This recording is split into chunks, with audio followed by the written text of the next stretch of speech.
JBN, we keep you informed. I am Michelle Jones, and in the news, man faces several charges after confessing to 2020 murder.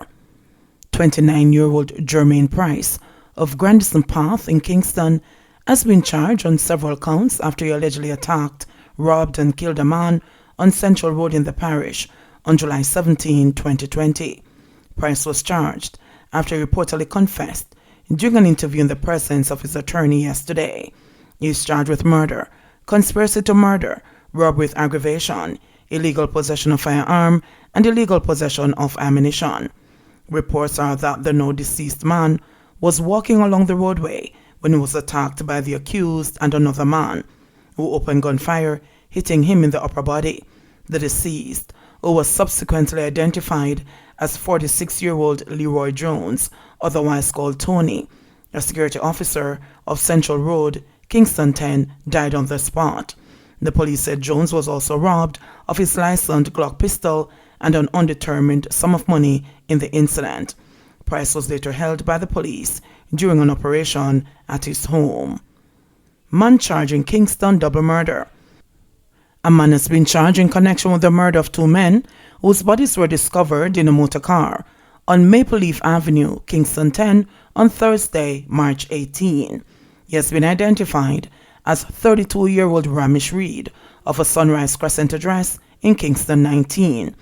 Official reports are that about 5:30 p.m., residents stumbled upon the bodies and alerted the police. The police said the bodies were seen with gunshot wounds inside a Toyota Corolla motor car that was parked along the roadway. The deceased men were subsequently identified as 30-year-old Michael Fisher, a farmer of Cambridge District, St. James, and 30-year-old Ricky Frame, a mason of Nonpareil District, Negril, Westmoreland. Reed was later arrested and on Tuesday charged following an interview in the presence of his attorney. Linstead man charged with murder. The police have charged a man with murder in relation to a fatal stabbing at Princessfield District in the Bogwalk Police area in St. Catherine shortly after 7 p.m. on January 26. The accused is 26-year-old Armando Davidson from Commodore in Linstead, St. Catherine.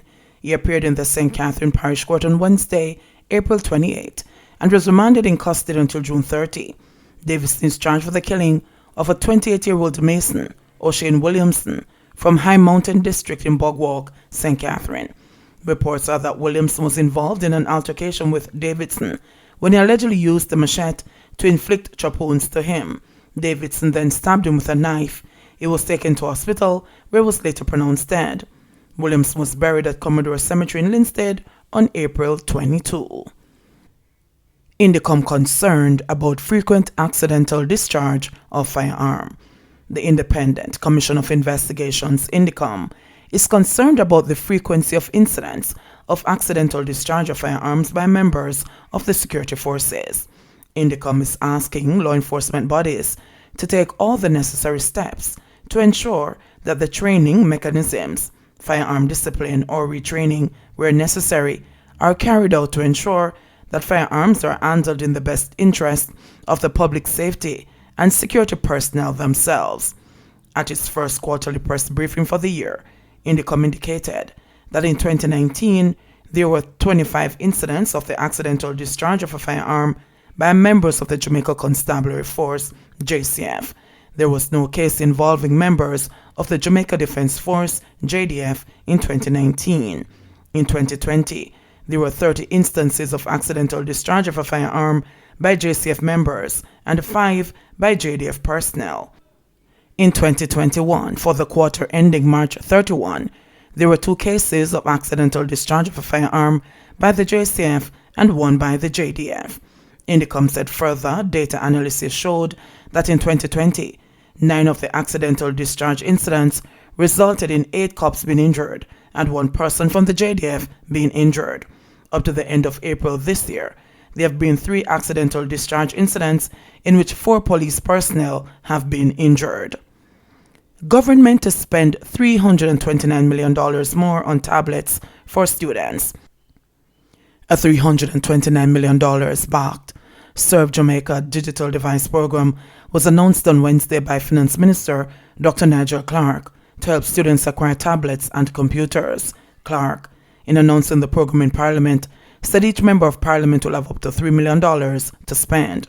In addition, under the Social and Economic Recovery and the Vaccine Serve Jamaica Digital Device Initiative, the government will allocate $140 million for the purchase of devices for students identified by councillors. Students who have already benefited from a similar government program in the past will not be eligible for the new initiative. It is intended to supplement and complement the Ministry of Education, Youth and Information existing laptop digital device program, Clark said, making it clear that this new program was smaller in size. But he said there are internet coverage issues that the government is seeking to plug.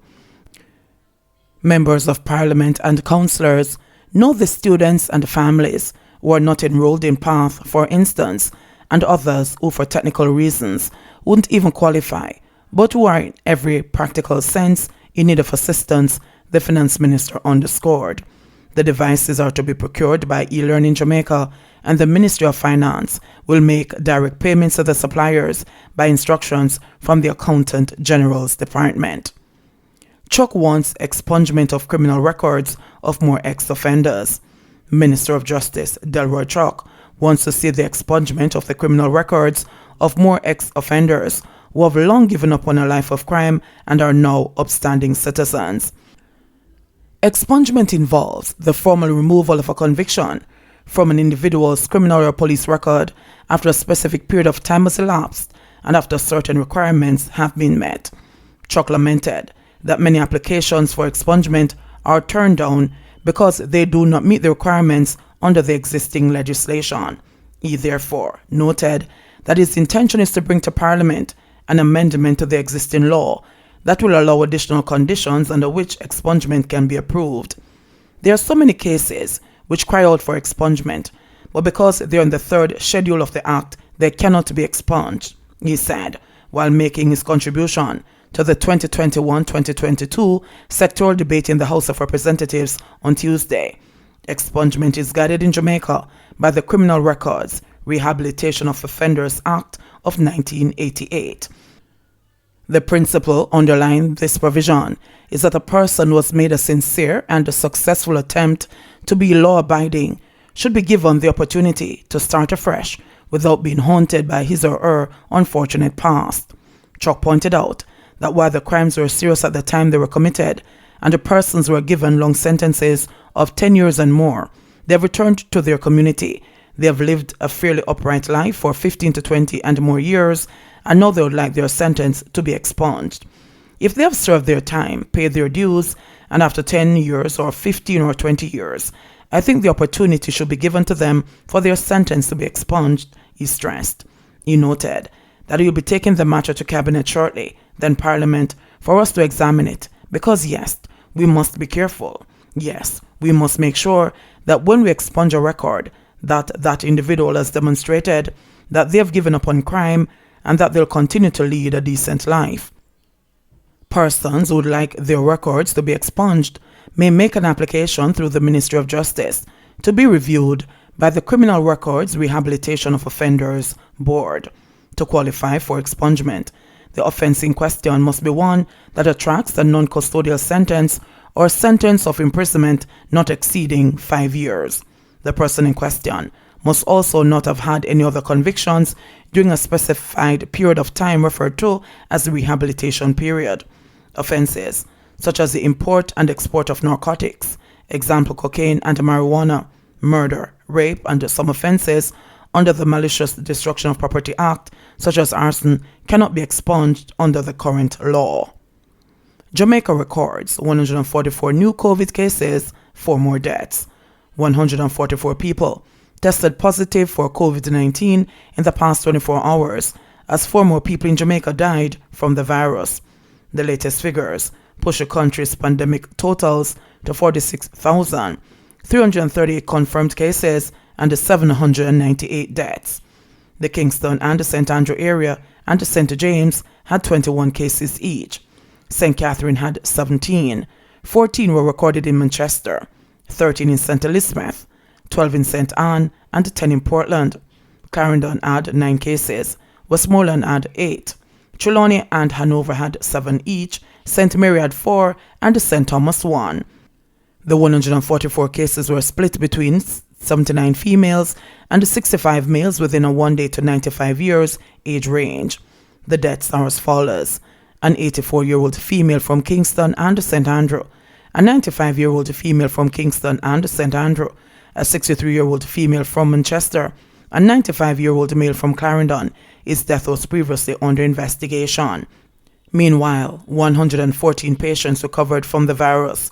227 are in hospital, of which 12 are moderately ill and 21 critically ill. JBN, we keep you informed. Please remember to subscribe, like, share, leave us a comment, and click the notification bell to receive our daily news items.